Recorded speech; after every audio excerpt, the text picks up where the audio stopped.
Hello everyone, welcome to our YouTube channel. मैं CA Khurshid Ansari. आज आपके साथ डिस्कस करने जा रहा हूं कि भाई जीएसटी में सप्लाई का मतलब क्या होता है। मैं बता दूं, जब भी जीएसटी 2017 में आया तो बहुत सारे टैक्सेस को सब्स्यूम्ड कर दिया।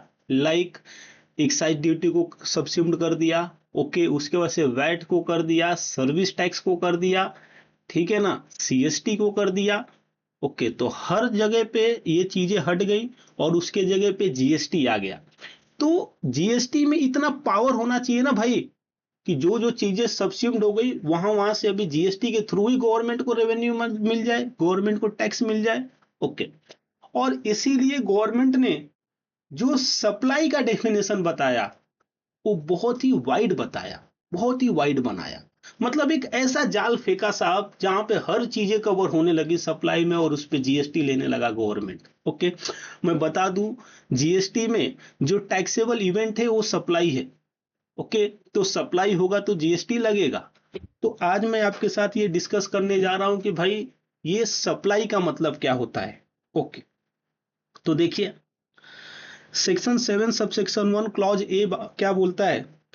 Supply for consideration in the course और फर्दरेंस ऑफ बिजनेस। ओके, तो जो सप्लाई है वो कंसिडरेशन के लिए होना चाहिए और इन द कोर्स और फर्दरेंस ऑफ बिजनेस में होना चाहिए। इसको आगे अच्छे से पढ़ते हैं क्या बोलता है। तो ये क्या बोल रहा है सेक्शन 7 सबसेक्शन 1 क्लॉज ए कि सप्लाई इंक्लूड, तो ये एक इंक्लूडिव डेफिनेशन दे रहा है। सप्लाई में ये चीजें इंक्लूड होंगी। इसका मतलब ये नहीं कि यही इंक्लूड होंगे, ये हम आप एक एग्जांपल देते हैं, इसके इससे मिलता जुलता भी कुछ रहेगा वो भी सप्लाई में आ जाएगा।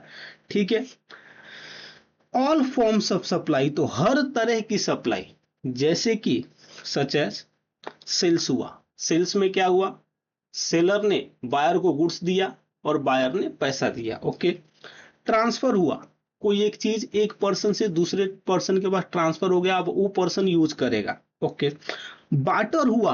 बार्टर मतलब क्या, जैसे कि मैं आपको टीचिंग का सर्विस दे रहा हूं और सामने से आप इसके लिए कुछ और दे रहे। फॉर एग्जांपल, आप मेरे को एक बैग दे रहे हैं मेरे लैपटॉप के लिए। तो ये क्या है, ये बार्टर ट्रांजेक्शन है।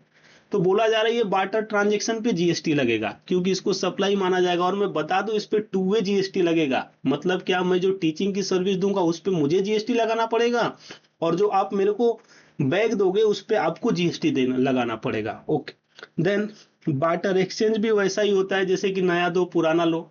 ओके, पुराना दो नया लो।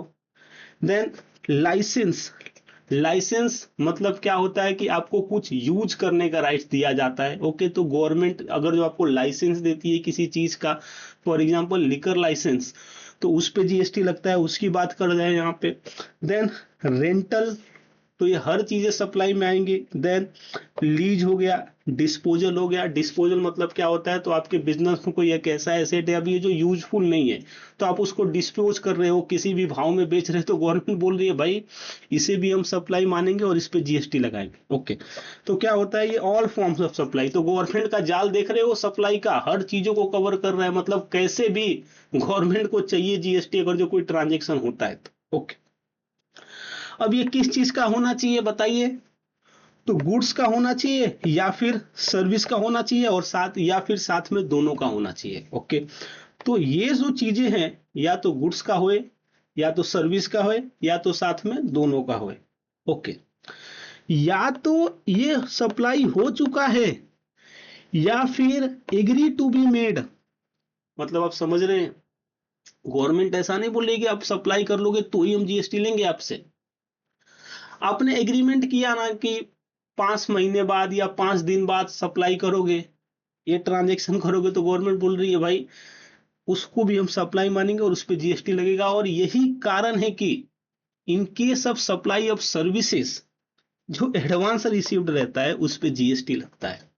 ओके, आगे देखो क्या बोला जा रहा है कि ये जो सप्लाई हो रहा है एक पर्सन से दूसरे पर्सन को, वो कंसिडरेशन के लिए होना चाहिए। कंसिडरेशन मतलब पैसा।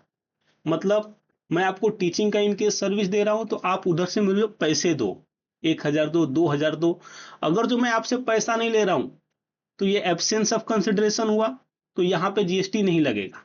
ओके, ये बोल रहा है बाय अ पर्सन और यहाँ पे पर्सन होने चाहिए। पर्सन मतलब क्या, इंडिविजुअल हो सकता है, उसके बाद एक कंपनी हो सकती है, पार्टनरशिप फॉर्म हो सकता है, एसोसिएशन ऑफ पर्सन हो सकता है, बॉडी ऑफ इंडिविजुअल हो सकता है। ठीक है ना, बहुत सारी चीजें उसमें पर्सन के डेफिनेशन में आती है। एक तरफ से ऐसा समझ लो ना, जो ट्रांजेक्शन कर सकता है उसको सब को पर्सन के डेफिनेशन में डाल दिया।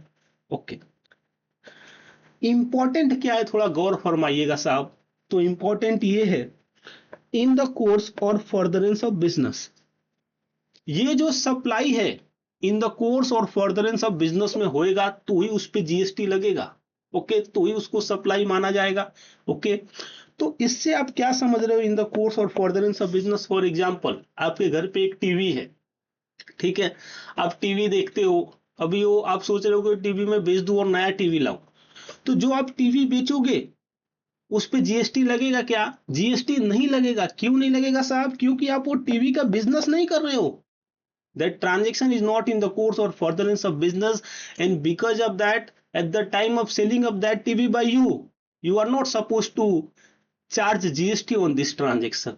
Okay, so you understood why you not required to collect the GST, because as per section 7 subsection 1 clause A, this transaction is not qualified as supply. Okay, तो ये कारण है इसके पीछे। ओके, अभी बात ये आता है कि गुड्स और सर्विस या दोनों की सप्लाई होना चाहिए। तो देखो क्या बोला जा रहा है, यहाँ पे एक डायग्राम भी है। तो सप्लाई गुड्स का होगा या सर्विस का होगा, ठीक है। जो एनीथिंग जो गुड्स नहीं है या फिर सर्विस नहीं है वो सप्लाई नहीं माना जाएगा। तो आउटराइटली गवर्नमेंट ने दो चीजों को गुड्स और सर्विस के डेफिनेशन से बाहर निकाला है, और वो दो चीजें क्या है, तो एक है मनी और दूसरा है सिक्योरिटी। ओके, जब गुड्स एंड सर्विस का आपको मैं डेफिनेशन बताऊंगा तो उसके बारे में भी बहुत अच्छे से चर्चा करूंगा। ओके, तो यहाँ पे आपको आशा करता हूं कि बहुत अच्छे से समझ में आ गया कि जीएसटी में सप्लाई का मतलब क्या होता है साहब। ओके, तो अगर जो आपको मेरा ये वीडियो अच्छा लग रहा है तो इसको लाइक कर दीजिए, मेरे चैनल को सब्सक्राइब कर लीजिए, और इस वीडियो को अपने दोस्तों के साथ भी शेयर कीजिए, सो दैट वो भी समझ सके कि ये खुर्शीद अंसारी कौन है। तो मिलते हैं अगले वीडियो में अगले टॉपिक के साथ। थैंक यू दोस्तों।